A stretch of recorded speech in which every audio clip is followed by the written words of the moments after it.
The second my son shoved my suitcase through the doorway, I understood that 12 years of quiet dignity were about to transform into the smartest move I'd ever made. There I was, standing in my church dress, watching my own child seal me out like unwanted mail. They had no idea that unwanted mail was about to be valued at $8 million. If this story speaks to you, I'd love to hear where you're listening from in the comments below. Let me share how a 60-year-old woman journeyed from having no roof over her head to owning the grandest estate in Riverside Manor. Because darling, payback isn't a meal served chilled. It's served with a generous helping of absolute, undeniable triumph. My name is Margaret Williams, though most folks know me as Maggie. At 72 years old, I've discovered that the only thing sweeter than proving doubters wrong is watching them wish they'd never underestimated you to begin with. And Lord knows my son James and his wife Jessica handed me mountains of motivation to prove myself. It was October 23, 2012, when everything crumbled beneath my feet. I'd been staying with James and Jessica for 3 months following my husband's death, lending a hand with their 2 young ones, while I sorted out what came next. The insurance payout wasn't substantial, and I'd always believed family meant supporting each other when times got rough. "Mom, we need to have a conversation," James announced that morning, his tone carrying a coldness I'd never encountered before. Jessica positioned herself behind him, arms folded tight, wearing that superior expression I'd come to despise. At 33, she possessed the sort of calculated beauty that wounded people when they ventured too near. "What's the matter, sweetheart?" I asked, placing my coffee mug down on their granite counter. The counter I'd helped them purchase with my Social Security payments over the past year. "This living situation isn't sustainable anymore," Jessica declared, stepping forward like she commanded the conversation. Which, apparently, she did. "You're too rigid in your habits, Maggie.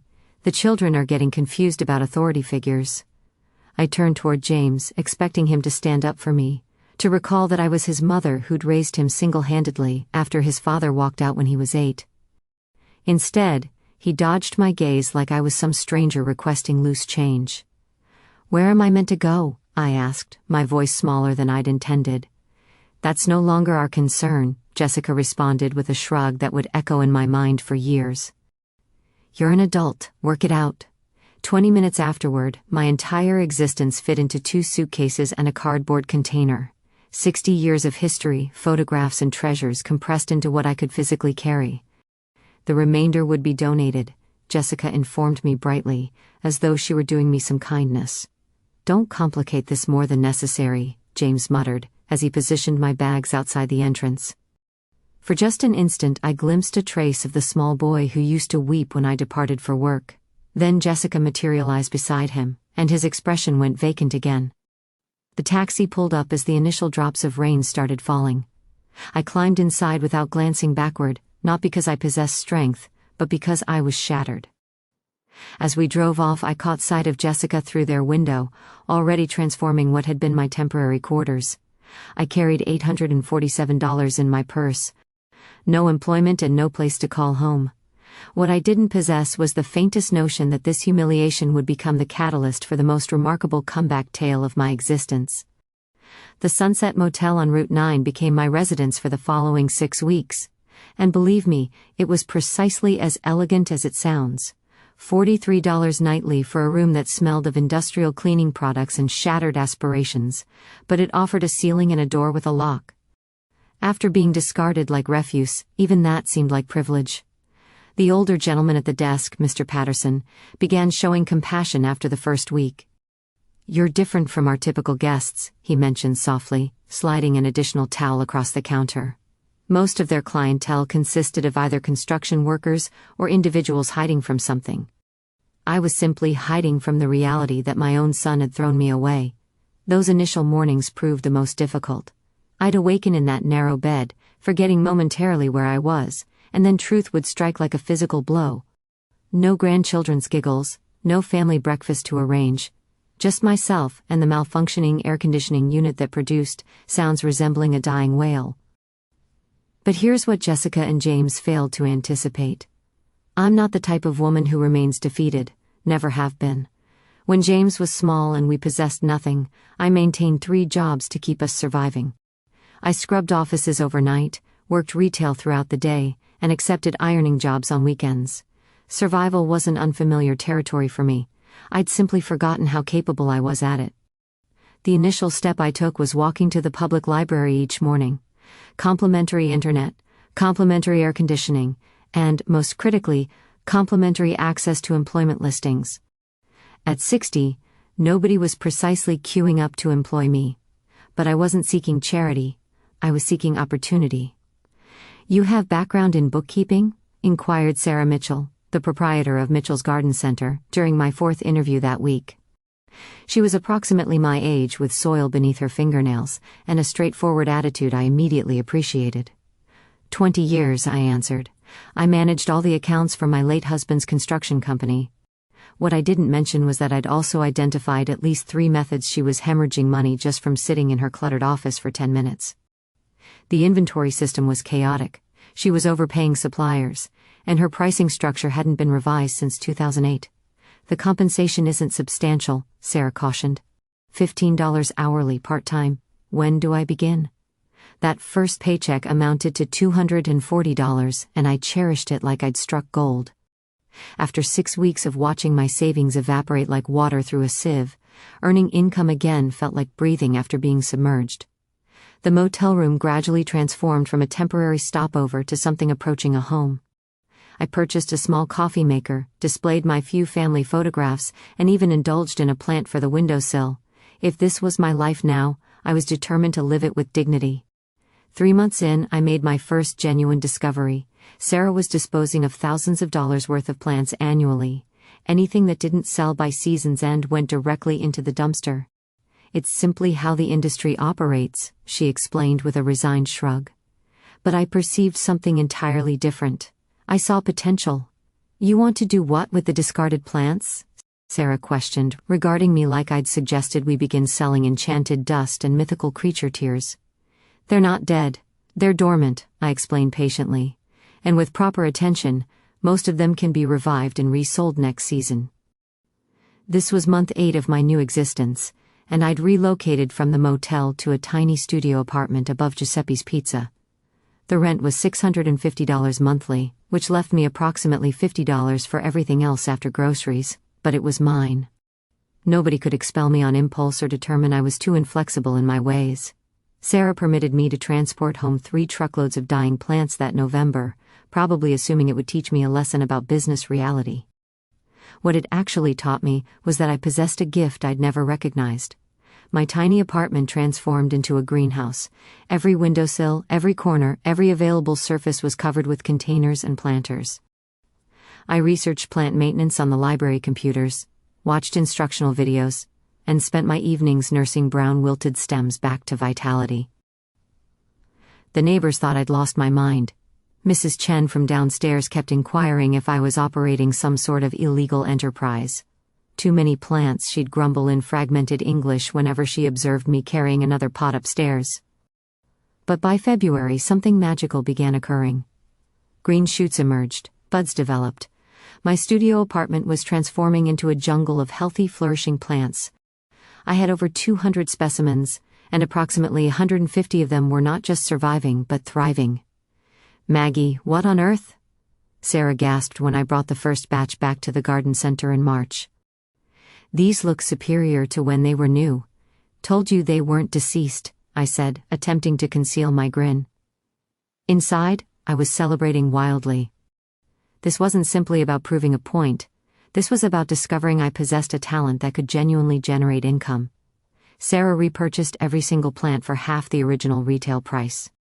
In one transaction, I earned $847, more than my first month's salary. But more importantly, I'd found something that felt like purpose again. The following year, our arrangement became official. Sarah would set aside all the unsellable plants for me. I'd rehabilitate them through winter, and we'd divide the profits in spring. It wasn't precisely a business empire, but it was mine. Word began circulating through the gardening community. "That woman at Mitchell's can resurrect anything," people would say. Soon, other garden centers were calling, inquiring if I'd accept their clearance plants too. By the conclusion of year 2, I was earning more from plant rehabilitation than from my bookkeeping position. I'd also relocated to a larger apartment with a proper balcony and had transformed Giuseppe's parking area into an unofficial greenhouse with his permission. The best part? Every healthy plant I rescued felt like proof that being discarded didn't signify being worthless. Some things simply needed the proper care, the proper attention, and the proper person who could recognize their potential. James and Jessica had thrown me away, presuming I'd wither and vanish. Instead, I was establishing roots in soil they'd never even imagined. Year 3 was when I stopped thinking small and started thinking strategically. By this point, I had a waiting list of garden centers wanting me to rehabilitate their clearance plants, and my little apartment operation was bursting at the seams. The landlord had started charging me extra for excessive plant drainage, and Giuseppe was growing tired of customers inquiring if they could purchase the beautiful plants covering his parking area. "You need a legitimate facility," Sarah told me during one of our coffee meetings, "and you need to think bigger than simply saving plants." She was correct. But thinking bigger required capital I didn't possess. My savings account had grown to approximately $15,000, which felt like a fortune after starting with nothing. But it wasn't sufficient for commercial space. That's when I encountered Eleanor Rodriguez at the Small Business Development Center. Eleanor was one of those sharp, efficient women who could identify potential from a mile away and wasn't afraid to push people toward it. "You're not in the plant rehabilitation business," she told me after reviewing my numbers. "You're in the business of converting waste into profit. That's a completely different conversation." Eleanor helped me recognize what I'd been too close to notice. I wasn't simply saving plants. I was solving a major industry problem. Garden centers nationwide were literally discarding millions of dollars in inventory annually because they didn't understand how to handle end-of-season clearance effectively. "What if you franchise the process?" Eleanor suggested. "Teach other people to do what you do. Take a percentage of their profits and scale the operation nationwide." The idea was terrifying and exhilarating simultaneously. Me, a 63-year-old woman who'd been homeless 3 years earlier, running a national business? But the numbers Eleanor showed me were impossible to disregard. We spent 6 months developing a business plan. I would commence with a proper facility in Riverside, perfect the rehabilitation process, document everything, and then begin licensing the method to other operators across the country. The SBA loan application was 47 pages long, and I nearly surrendered 3 times attempting to complete it, but Eleanor pushed me through every section, helping me articulate why this wasn't simply some eccentric plant lady's hobby. It was a legitimate solution to a genuine problem. "Mrs. Williams," the loan officer said during my final interview, "your financial projections seem optimistic." "Sir," I replied, leaning forward with the confidence of someone who'd proven people wrong before. 3 years ago, I was residing in a motel room with less than $1,000 to my name. Last year I converted $50,000 worth of dying plants into $200,000 in revenue. I'd say my track record speaks for itself. The $150,000 loan approval came through on a Tuesday in March. I signed the documents in Eleanor's office, my hands trembling slightly as I realized I was now responsible for more money than I'd ever imagined. Within 6 months, I'd leased a 5,000-square-foot warehouse on the outskirts of town, hired 2 part-time employees, and established contracts with 15 garden centers across 3 states. Phoenix Plant Recovery, because everything deserves a second chance, was officially born. The irony wasn't lost on me. My son had thrown me away, presuming I was worthless. Now, I was building a business empire based on proving that nothing is ever truly worthless if you know how to recognize its potential. By year 5, Phoenix Plant Recovery had expanded beyond anything I'd imagined possible. We were operating in 12 states, had 47 licensed operators, and I'd just signed a consulting contract with Home Depot's regional headquarters. The frightened, broken woman who'd been thrown out with the trash was now being flown to corporate meetings in Atlanta. "Mrs. Williams, your success story is precisely what our industry needs to hear," said David Chen, Home Depot's sustainability director, as we toured their flagship store. "Converting waste into profit while helping the environment. That's the future of retail." I smiled politely, still adjusting to being treated like an expert instead of an inconvenience. The transformation hadn't been simple. There had been plenty of 18-hour days, failed experiments, and moments when I wondered if I was in over my head. but every challenge had taught me something new about business, about myself, and about what I was truly capable of achieving. My personal life had stabilized too. I'd relocated to a nice 2-bedroom apartment in Riverside's historic district, complete with a garden where I could test new rehabilitation techniques. I'd made friends, genuine friends, not people who tolerated me out of obligation. My weekly book club with Eleanor and 3 other women had become the highlight of my social calendar. The financial success was staggering even to me. Phoenix Plant Recovery was generating over $2 million in annual revenue, and my personal net worth had crossed the 7-figure mark. I kept detailed spreadsheets, not because I was obsessed with money, but because the numbers represented something more important: independence. "Have you considered expanding internationally?" asked Marcus Thompson, my business attorney, during our quarterly review. "We've been getting inquiries from Canada and the United Kingdom. One step at a time," I replied, though the idea was tempting. I want to ensure we're doing this correctly before we become too ambitious. The truth was, I was already contemplating the next phase. The plant rehabilitation business had taught me that there were profitable opportunities hiding in plain sight all around us if you understood how to look for them. I'd started investing in other small businesses, applying the same principle of finding undervalued potential and helping it grow. But the real satisfaction came from the personal victories. Like the day I hired Tommy Martinez, a 19-year-old who'd been written off by everyone else but possessed an incredible intuition for plant care. Or when Sarah Mitchell, who'd taken that first chance on me, sold her garden center and became one of my licensed operators in Florida. "You've changed my whole perspective on what's possible," Sarah told me during her retirement party. "Watching you build this from nothing, it's inspired half the women in this town to take risks they never would have considered." I'd started keeping a journal of lessons learned, partly for potential future employees, but mostly for myself. The biggest lesson: never let anyone else define your worth. James and Jessica had decided I was useless, a burden they couldn't afford to carry. They'd thrown me away without a second thought. What they didn't know was that they'd just given me the motivation to become everything they'd never imagined I could be. Every contract signed, every new location opened, every success story was proof that their judgment had been spectacularly wrong. And honestly, I was just getting started. The house hunting began as a practical decision and ended as an act of pure, beautiful justice. After 5 years of apartment living, I needed more space for my expanding business ventures and investment portfolio. What I found instead was the perfect way to announce to Riverside that Margaret Williams was no longer the woman anyone could throw away. The Harrison estate, Jennifer Walsh, my realtor, repeated when I mentioned the property. "Maggie, that house hasn't been on the market in 40 years. It's the most prestigious address in Riverside Manor." Riverside Manor, the neighborhood where James and Jessica had always dreamed of living but could never afford. The neighborhood they'd drive through on Sunday afternoons, fantasizing about someday, while living in their modest colonial with the mortgage they'd kicked me out to afford. "Is it for sale?" I asked simply. "Well, yes, but..." Jennifer hesitated. "The asking price is $4.2 million. Let's take a look." The Harrison estate was everything I'd expected and more. 12,000 square feet of pristine colonial architecture, sitting on 8 acres of manicured grounds, master suite with fireplaces, a library with floor-to-ceiling mahogany shelves, a chef's kitchen that could feed a small army, and a conservatory that was basically a greenhouse attached to the house. But what really sold me was the view from the master bedroom window.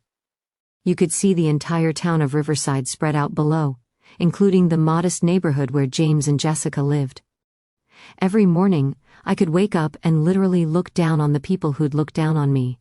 "The sellers are motivated," Jennifer explained, as we toured the wine cellar. "They've already moved to Florida and want a quick close cash offer," I said without hesitation. $3.8 million, close in 2 weeks." Jennifer nearly dropped her briefcase. "Maggie, are you certain? That's a huge commitment." I was more than certain. Phoenix Plant Recovery was generating enough profit to cover the mortgage payments easily, and my investment portfolio had grown to the point where I could afford the down payment without touching my business accounts. But more than that, I could afford it because I'd earned every penny through my own intelligence, determination, and hard work.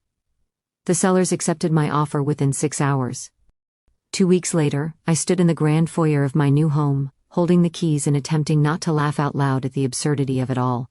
6 years earlier, I'd been sleeping in a motel room with less than $1,000 to my name. Now I owned the most expensive house in the county.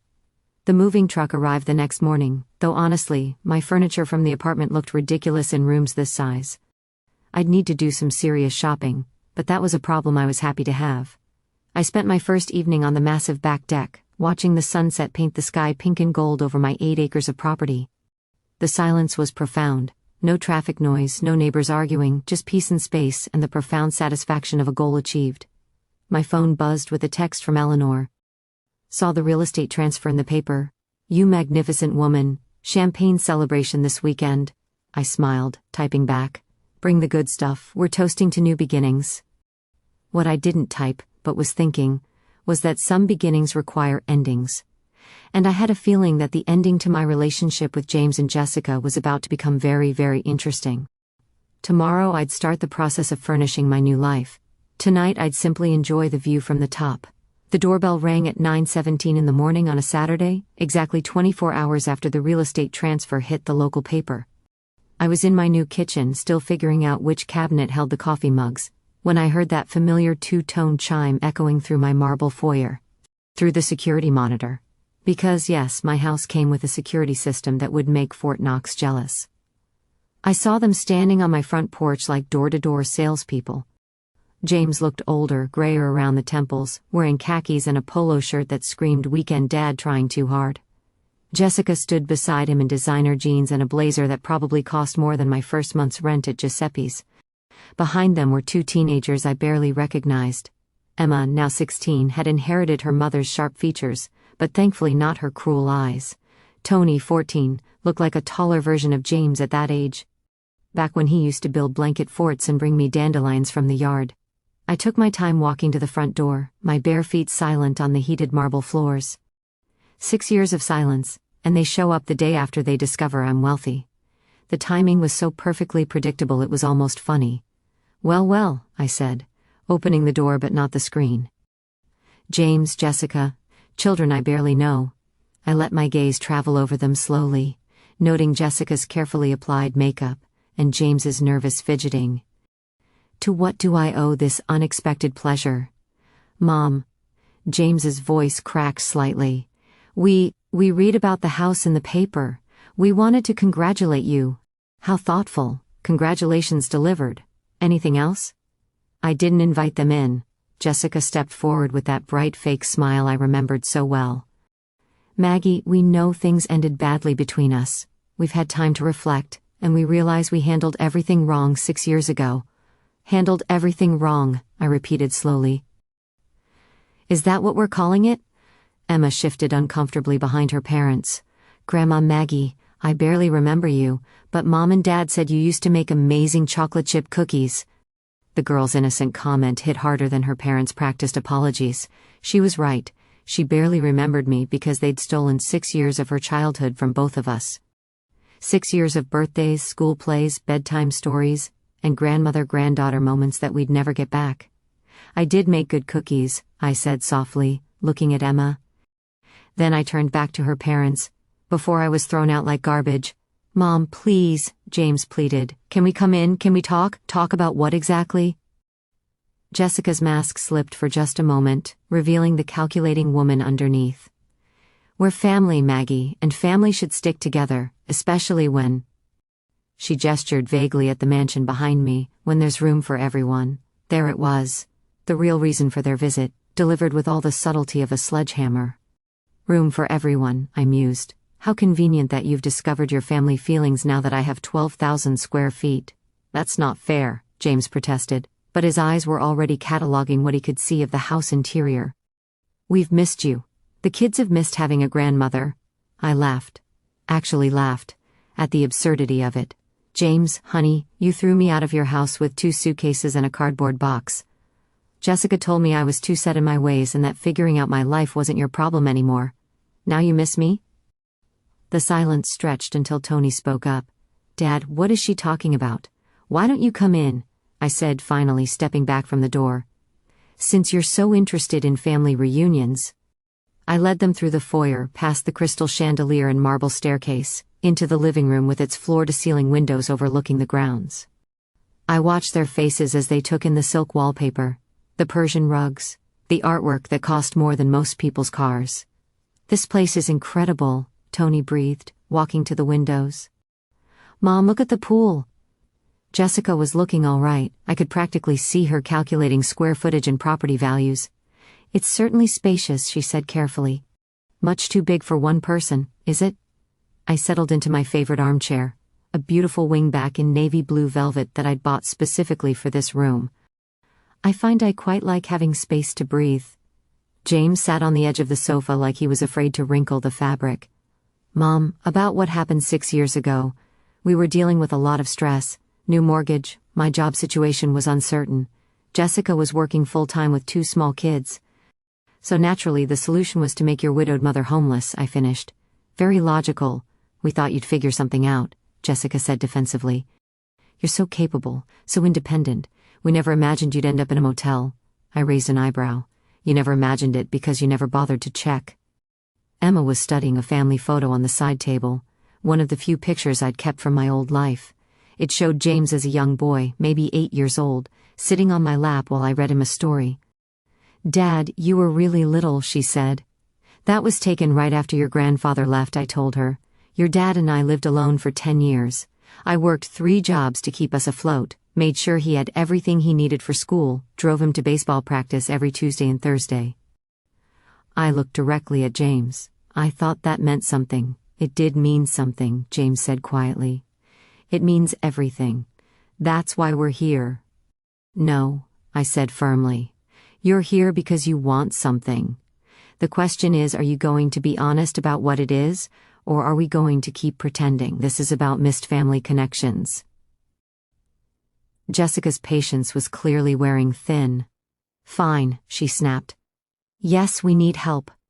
James lost his job 3 months ago, we're behind on the mortgage, and Emma needs money for college applications."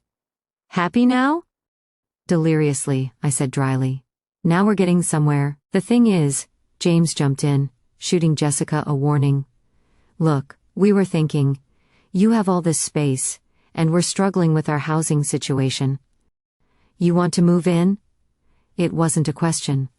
"Temporarily," Jessica added quickly. "Just until James finds another position, maybe 6 months, a year at most." I looked around my beautiful, peaceful living room, then back at the people who discarded me the moment I became inconvenient.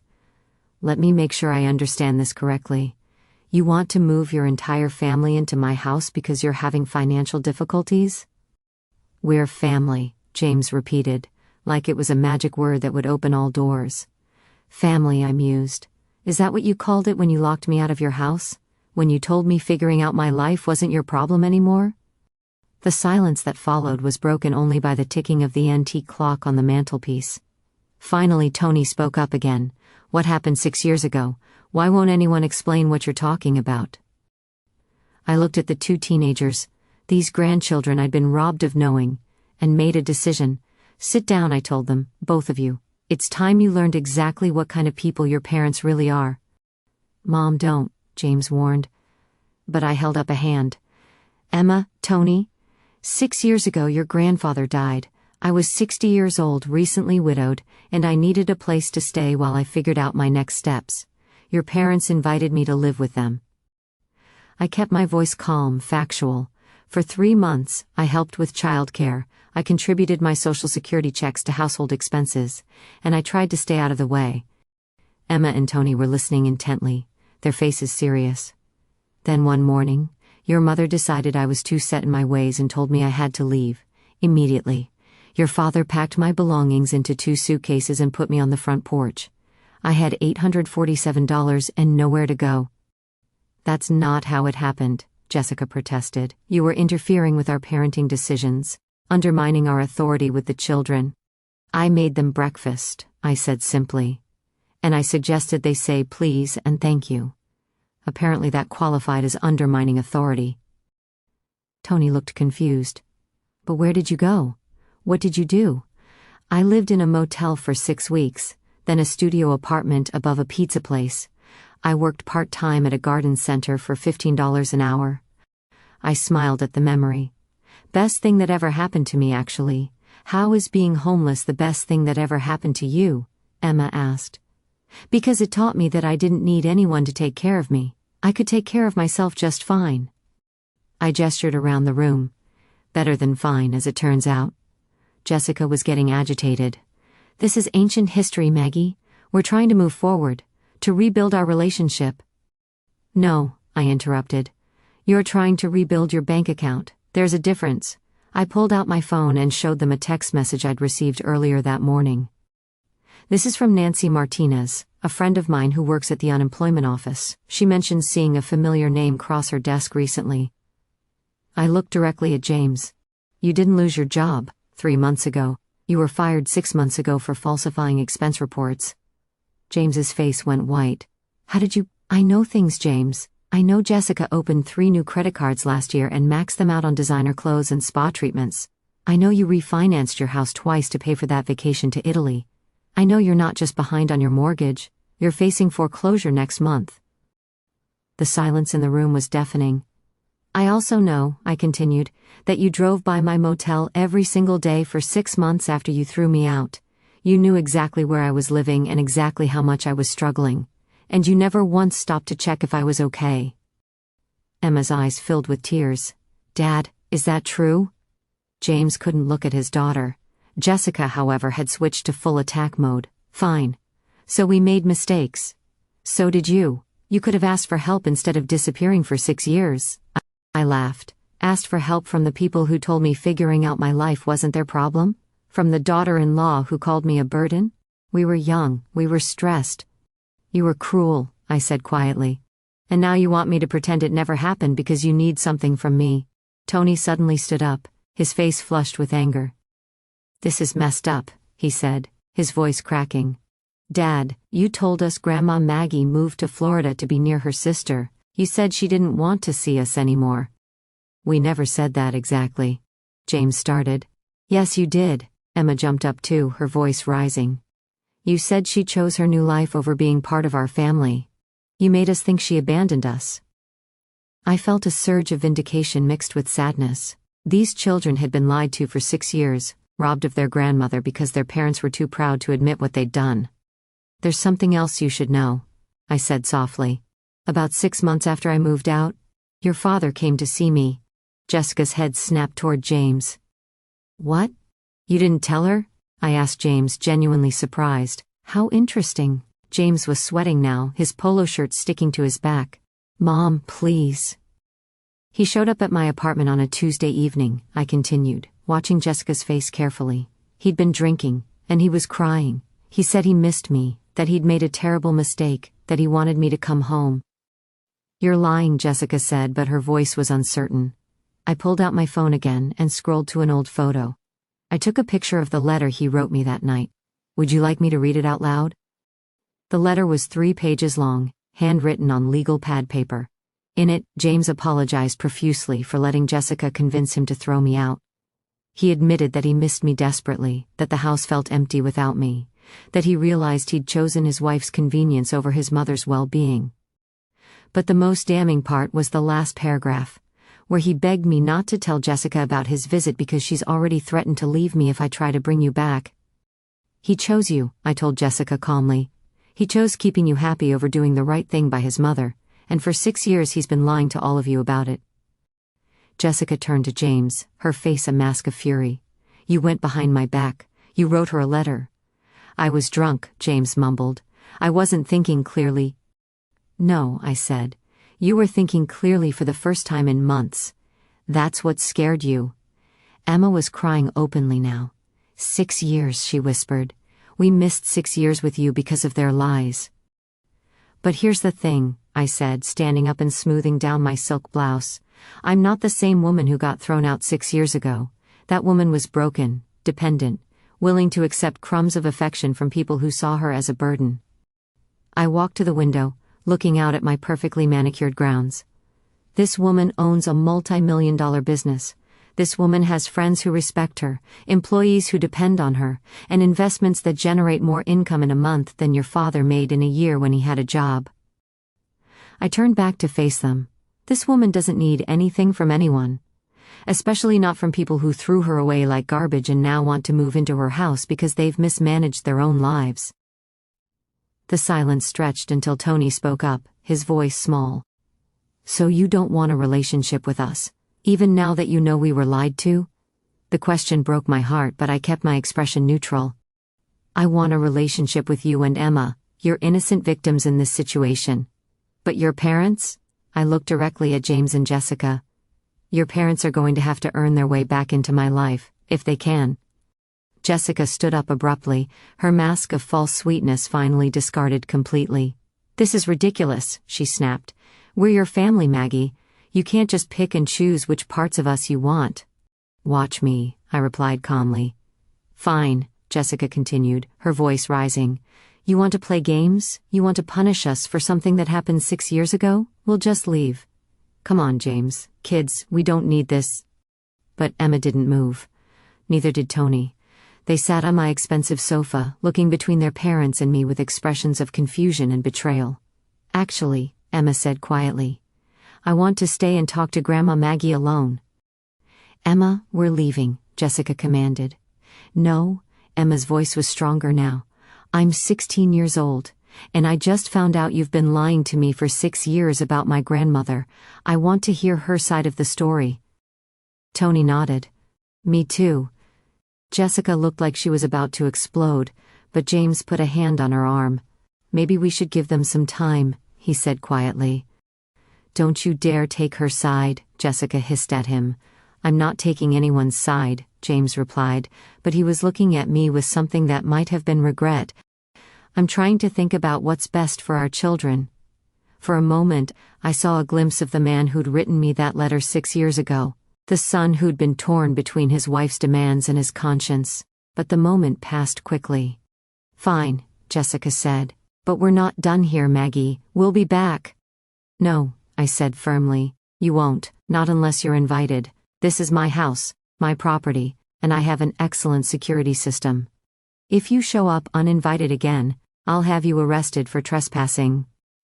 Jessica's face went through several shades of red. You can't keep us from our children. I'm not keeping anyone from anyone, I said. But I'm also not allowing you to use them as emotional blackmail. Emma and Tony are welcome here anytime they want to visit. You and James are not.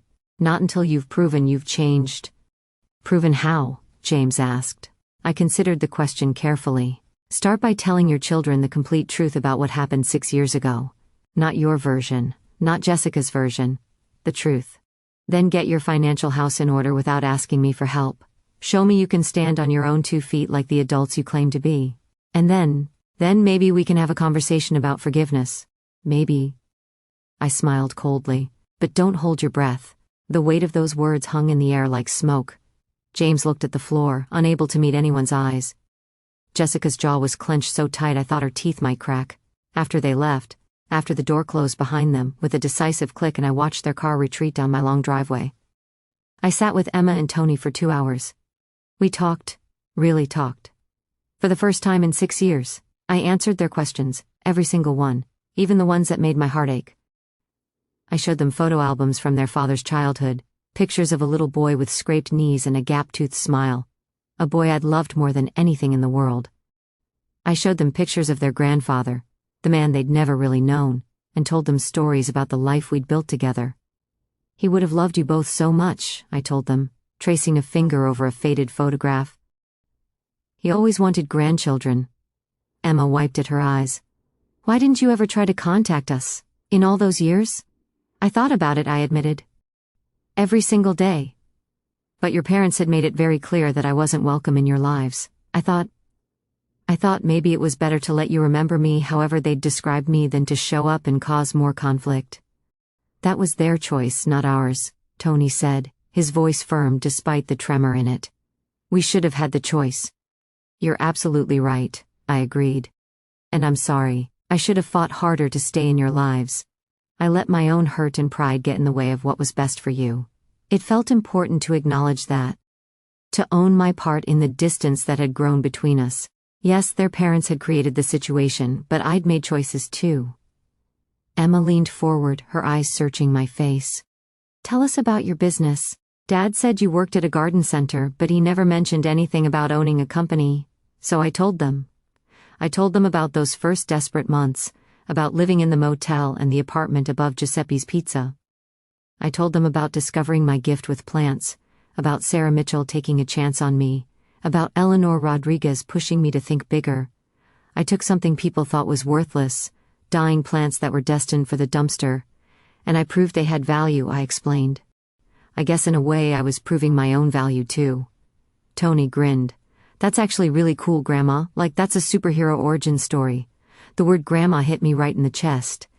6 years of missing that word, 6 years of empty holidays and UN-celebrated birthdays, and here it was. Offered freely, without hesitation. Can we see the rest of the house? Emma asked. I mean, if that's okay? I spent the next hour giving them the full tour. We walked through every room, and I watched their faces light up at the library, the conservatory, the game room I'd set up but never used, because I had no one to play with. You could have movie nights here, Tony said, gesturing at the home theater. With the big screen and everything? We could, I said carefully. If you'd like to come over for movie nights? Really? Emma's face transformed with hope. You'd want us to? I've wanted nothing more for 6 years, I told her honestly. I just didn't think I'd ever get the chance. We ended up in the kitchen, where I made them hot chocolate the way I used to when they were small. Though of course they didn't remember. I added extra marshmallows and a sprinkle of cinnamon, and we sat at my enormous kitchen island, like it was the most natural thing in the world. So what happens now? Tony asked, wrapping his hands around the warm mug. With Mom and Dad, I mean. Are you really not going to help them? I took a deep breath. Tony, Emma. What your parents are going through is difficult and I don't take any pleasure in their struggles. But helping them right now, giving them money or letting them move in here, wouldn't actually help them. It would just enable them to avoid facing the consequences of their choices. But they're going to lose the house, Emma said quietly. Maybe, I acknowledged. And that will be hard. But people can survive hard things. I know because I did. I looked at both of them seriously. Your parents need to learn what I learned. That you can fall down and still get back up. That being knocked down doesn't mean staying down. If I rescue them now, they'll never learn that lesson. Tony nodded slowly. I think I get it. Like when I wanted to quit piano because it was too hard, and Mom made me stick with it, and now I'm actually good at it. Exactly like that, I said. Emma was quiet for a long moment, staring into her hot chocolate. Are you still angry at them? She finally asked. For what they did to you? I considered the question carefully. Angry? No, not anymore. Anger takes too much energy, and I'd rather spend my energy on building something good than dwelling on something bad. But do I trust them? Do I believe they've changed? No, I don't. And until I do, I'm going to protect myself and protect my peace. That makes sense, Emma said. I think I'm angry at them right now, for lying to us about you. For making us think you didn't want us. You're allowed to be angry, I told her gently. You're allowed to feel however you feel about this. It's a lot to process. We talked until the afternoon sun started slanting through the windows, painting everything golden. When it was finally time for them to leave, I walked them to the door and pulled them both into a hug. Emma clung to me, and I felt her shoulders shake with silent tears. Can we really come back? Tony asked, his voice muffled against my shoulder. Anytime, I promised. I'll give you the gate code. This is your grandmother's house, which means it's your house too. You're always welcome here. After they left, I stood in my beautiful empty foyer, and felt something shift inside me. The house didn't feel quite so empty anymore. The silence felt less like loneliness and more like possibility. I had my grandchildren back. Maybe not completely, not yet. But it was a start. And sometimes a start is everything. I poured myself a glass of wine, expensive wine, the kind I'd never dreamed of affording 6 years ago, and sat on my back deck watching the sun set over my property. The sky turned shades of orange and pink and purple, and I thought about journeys, about how sometimes you have to lose everything to discover what you're truly made of. My phone buzzed with a text from Emma. Thank you for today, for telling us the truth, for the hot chocolate, for everything. Can we come for dinner next weekend? I smiled, feeling tears prick at my eyes. Absolutely. I'll make my famous lasagna. And we can have a movie night after. Another text came through, this time from Tony. Grandma Maggie, this is Tony. Emma gave me your number. Thank you for being cool and not giving up on us even when you probably should have. See you next weekend. I sat there holding my phone, reading those messages over and over, feeling something I hadn't felt in 6 years. Hope, not hope that James and Jessica would change. I was too pragmatic for that kind of wishful thinking, but hope that I could build something new with Emma and Tony. Hope that some relationships could be salvaged, even after years of damage. The next few weeks fell into a pattern. Emma and Tony came over every weekend, sometimes together, sometimes separately. We cooked together, watched movies, worked in the garden. I taught them about plants and rehabilitation, about seeing potential where others saw waste. Tony turned out to have a natural gift for it, his hands gentle and patient with even the most damaged specimens. Emma was more interested in the business side of things. She'd sit with me in my home office asking questions about spreadsheets and profit margins and scaling operations. I think I might want to study business in college, she told me one afternoon. Watching you build all this, it's inspiring. You can do anything you set your mind to, I told her. Don't let anyone tell you otherwise, not even your parents. She looked at me seriously. Things are really bad at home. Mom and Dad fight all the time now. About money, about you, about everything. I'm sorry you're going through that, I said honestly. That's not fair to you. Dad wants to apologize to you, Emma said. Really apologize, I mean. But Mom won't let him. She says you're being vindictive and that you owe them for raising Dad when you were poor. I felt my jaw clench. I raised your father because he was my son and I loved him. He doesn't owe me for that, and I certainly don't owe him for the privilege of being his mother. I know, Emma said quickly. I told them that. That's why Mom's not talking to me right now. My heart broke a little. Emma, I don't want to come between you and your parents. You're not, she insisted. They are. They're the ones who lied. They're the ones who threw you away. They're the ones who are too proud to admit they were wrong. She was crying now, frustrated tears streaming down her face. I'm just so tired of pretending everything is fine when it's not. I'm tired of living in a house full of lies. I pulled her into a hug, letting her cry on my shoulder. I know, sweetheart, I know. Did you ever think about just giving up? She asked, her voice muffled. When things were really bad? Every day, I admitted. Especially those first few months. There were nights when I'd lie in that motel room and think about how much easier it would be to just stop trying, to accept that this was how my story ended. What changed? I got angry, I said simply, really, truly angry. Not at your father or Jessica. Well, yes, at them too. But mostly at the situation, at the unfairness of it all. And I decided that if I was going to fail, it wasn't going to be because I gave up. It was going to be because I tried everything I could, and it still didn't work out. Emma pulled back, wiping her eyes. And it did work out. It did, I agreed. But, Emma, here's the important part. It worked out because I was willing to start over completely. I had to let go of who I thought I was supposed to be and figure out who I actually was. That's hard, that's terrifying. But it's also liberating. 2 months after that first visit, James showed up alone. It was a Tuesday evening, and I was in the conservatory repotting some new specimens when the doorbell rang. I checked the security monitor and felt my stomach drop. He stood on the porch looking defeated, his shoulders slumped, wearing a suit that had seen better days. I considered not answering.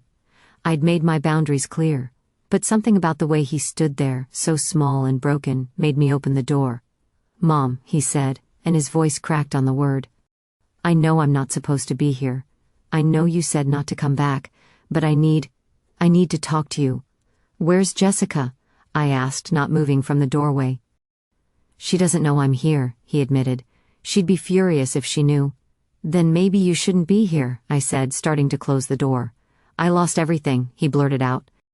The house. We got the foreclosure notice yesterday. We have 30 days to get out. Jessica left this morning, took her things and went to her sister's.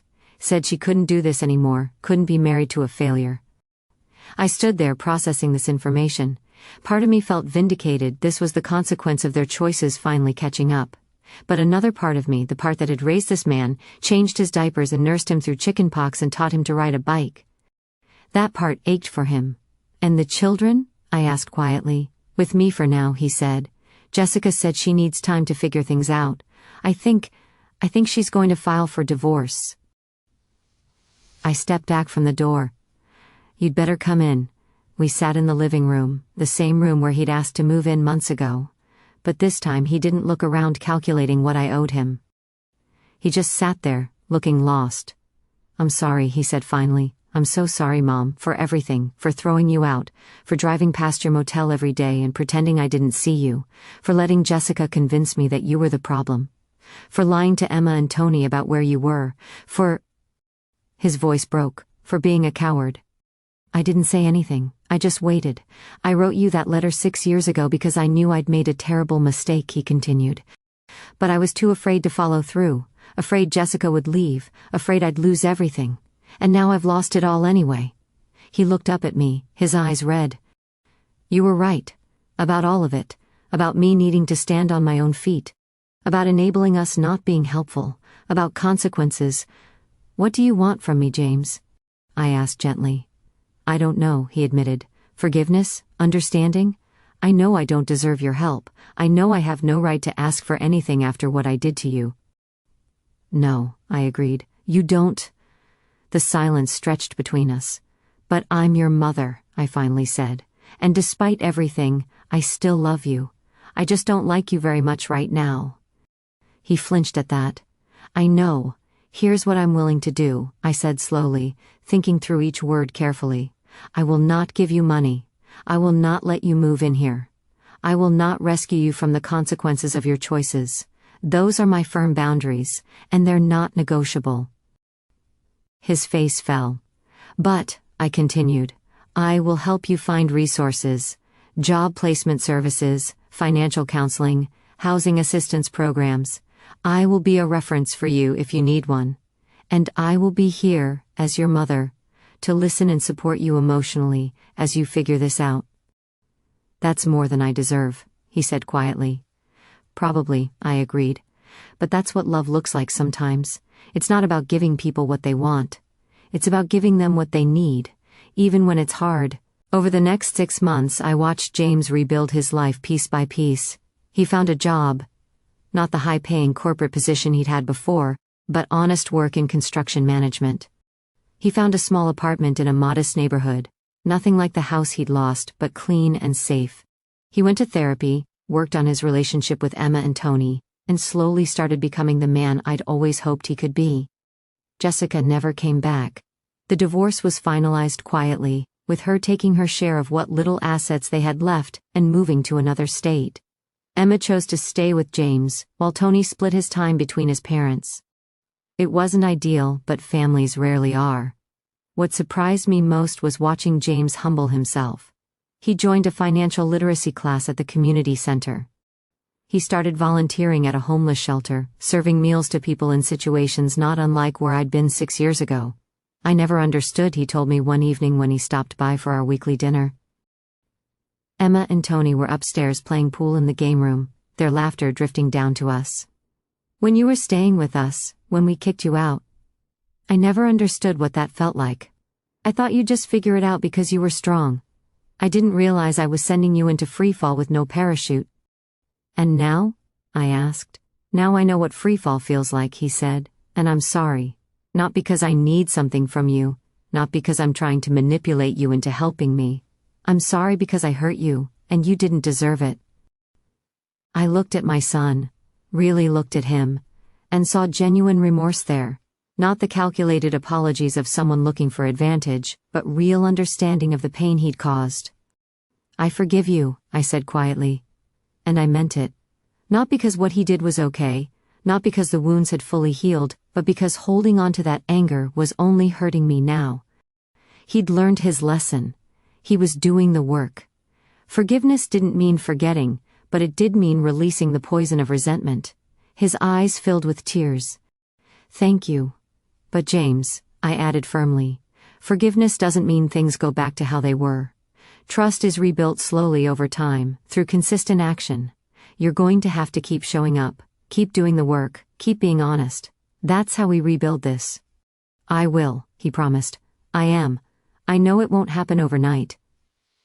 We sat in comfortable silence for a moment, listening to Emma and Tony's voices upstairs. "They're good kids," James said. "Despite everything, they turned out good." "They did," I agreed. "And they deserve better than what we've given them, both of us. Me staying away because I was hurt, you lying because you were ashamed. They deserved better." "We'll do better," James said. Moving forward. And slowly, painstakingly, we did. Family dinners became a regular thing.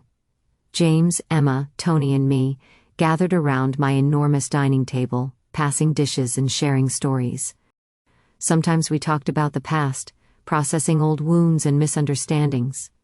More often, we talked about the present and future, about Emma's college applications and Tony's interest in environmental science, about James's new position and the life he was building.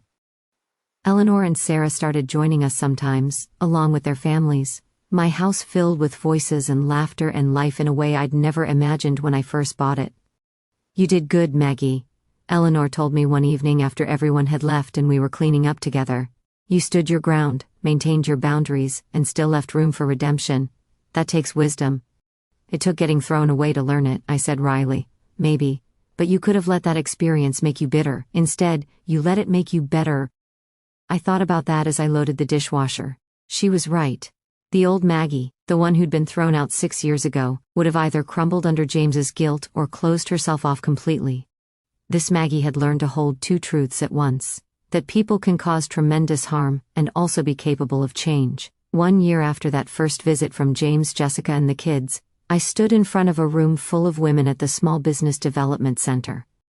Eleanor had asked me to speak at their annual conference, to share my story with other women looking to start or grow their businesses. "My name is Margaret Williams," I began, "and 7 years ago, my son threw me out of his house with 2 suitcases and less than $900 to my name. I was 60 years old, recently widowed, and homeless." I paused, looking out at the faces in the audience. Women of all ages, all backgrounds, all with their own stories of struggle and survival. I could have let that define me. I could have accepted their judgment that I was too old, too set in my ways, too much of a burden. Instead, I decided to define myself. I told them about the motel room, about Mitchell's garden center, about discovering my gift with plants. I told them about Eleanor pushing me to think bigger, about the SBA loan that changed everything, about Phoenix plant recovery and the empire I'd built from other people's waste. But the real lesson, I said, isn't about plants or business or even success. The real lesson is this: being discarded doesn't determine your value, it just means you're free to discover it for yourself. The room was silent, hundreds of eyes fixed on me. Some of you have been thrown away too. Maybe not literally, maybe not by family, maybe by employers who told you you were too old, too inexperienced, too much, maybe by partners who couldn't see your worth, maybe by a society that puts limits on what women of a certain age can achieve. I smiled, feeling the power of my own story. Not as a victim, but as a victor. Let me tell you something I learned the hard way. The people who throw you away are telling you more about themselves than about you. They're telling you about their limitations, their fears, their inability to see potential.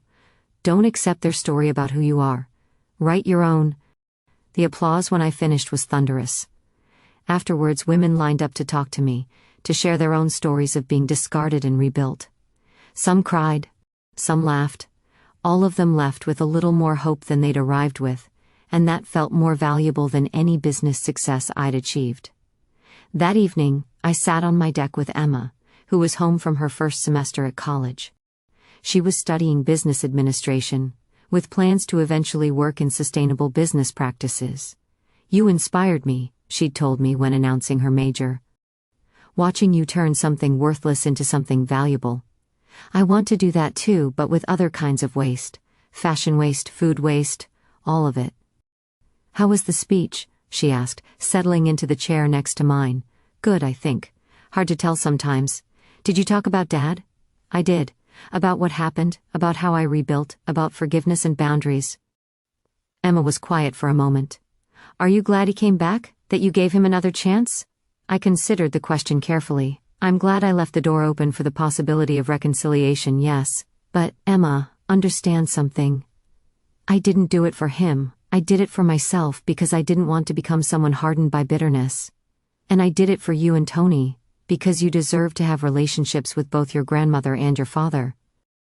But you're happy with how things turned out. I'm happy with who I became, I corrected gently. The circumstances were terrible, the pain was real, but the person I discovered I could be? Yes, I'm happy with her. She's stronger, wiser, and more successful than the person I was before. She knows her worth, and she doesn't need anyone else to validate it. Emma leaned over and took my hand. I want to be like you when I grow up, I laughed, squeezing her fingers. Be better, learn from my mistakes. Don't wait until you're 60 to discover what you're capable of, start now. I will, she promised. As the sun set over my property, painting everything in shades of gold and amber, I thought about journeys and destinations. 7 years ago, I'd stood on a porch in the rain with 2 suitcases, no money and no hope. Today I sat on my own deck, financially secure, emotionally whole, surrounded by people who loved and respected me. The journey between those 2 moments had been painful, difficult, terrifying at times. But it had also been necessary. Sometimes you have to be broken down completely to discover what you're actually made of. Sometimes the worst thing that happens to you becomes the catalyst for the best thing you ever do. Sometimes being thrown away is actually being set free. Phoenix Plant Recovery continued to grow, expanding into new markets and new countries. I hired more people, mentored more women, invested in more small businesses. The financial success was gratifying, but what mattered more was the impact, the jobs created, the waste diverted from landfills, the women who found hope in my story. James continued his steady rebuilding. He got promoted, moved to a slightly bigger apartment, started dating someone kind who worked at the homeless shelter where he volunteered. He showed up for Emma and Tony consistently, supported their dreams, and slowly earned back their trust and respect. Jessica sent Emma a letter eventually, full of excuses and half-apologies. Emma wrote back but kept firm boundaries, unwilling to let her mother rewrite history or escape accountability. I can love her, and still see clearly who she is, Emma told me. You taught me that. Tony thrived in ways that surprised everyone. The quiet, uncertain 14-year-old blossomed into a confident young man with a gift for environmental science and a passion for conservation.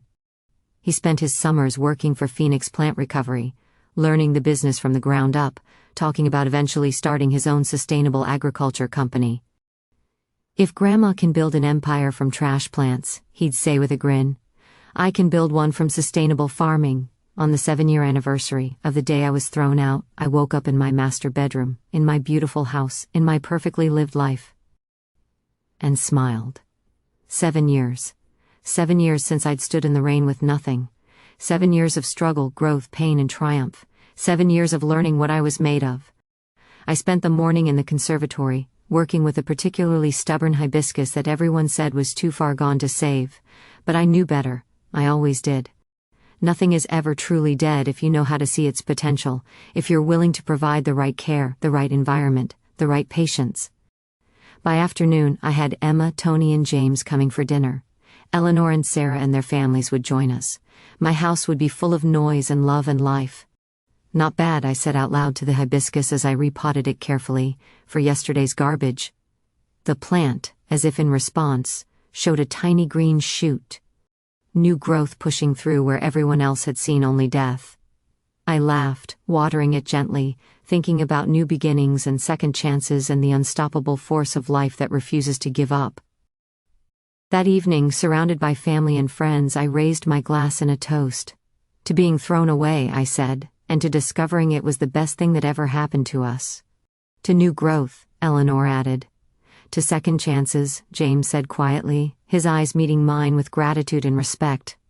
To Grandma, Emma and Tony said together, who taught us that your worth isn't determined by who keeps you or throws you away. It's determined by what you do after you hit the ground. We clinked glasses, and I looked around the table at these people I loved, in this house I'd earned, in this life I'd built from absolutely nothing. 7 years ago, someone had decided I was worthless.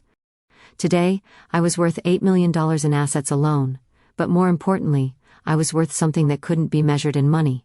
Respect, love, peace, and the absolute certainty of my own value. Some victories are quiet. This one was perfect. And if you're out there watching this feeling thrown away, feeling discarded, feeling like your story is over, Let me tell you something. Your story isn't over. It's just beginning. The people who throw you away are just making room for you to discover what you're truly capable of. So pick yourself up, dust yourself off, and show them what yesterday's garbage looks like when it transforms into tomorrow's treasure. Thank you for listening to my story. I hope it inspires you to write your own. Don't forget to share your journey in the comments below, because your voice matters, your story matters, and you matter, no matter what anyone else has told you. Remember, the best revenge isn't revenge at all. It's becoming so successful, so happy, so completely whole, that the people who threw you away become irrelevant to your story. They become a footnote in your origin story. The villains who accidentally created a hero. Now go out there and bloom.